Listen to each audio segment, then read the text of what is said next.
Hey everybody, how's everybody doing today? This is Robert from Burns Travels, and something so many people actually fail to look upon when they're actually going on a trip is their vehicle.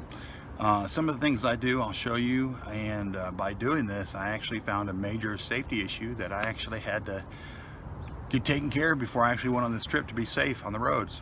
Anyway, so let me show you.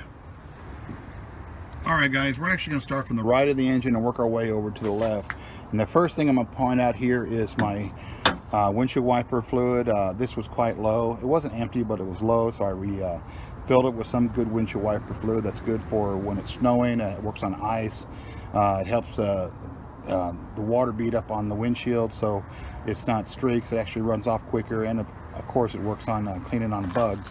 And right here, if you look, right there it says the max level and the minimum level, and right here just below the max, about I don't know, 1/8 of an inch, it's below the max level. And this is my power steering fluid for steering the vehicle, and it's in the normal range, so I'm not even going to mess with that.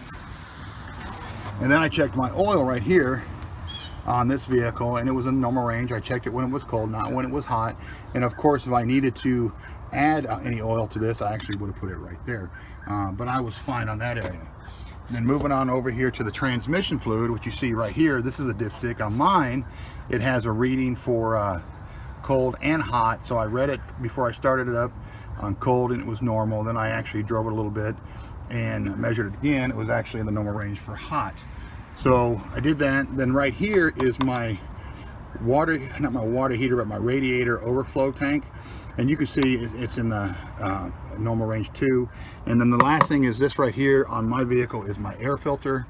I had 4 bolts. I had one here, here, here, and back here I had to undo, and I checked my air filter, and the air filter was clean, so I ain't even worried about that.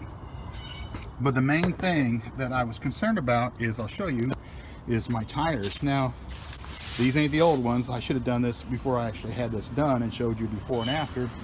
However, the tires that I had were almost in the red zone according to Discount Tires chart. I think it was 4 and 30 seconds on the actual tire tread wear, so it was really low. So as you can see here, I have new tires all the way around this truck,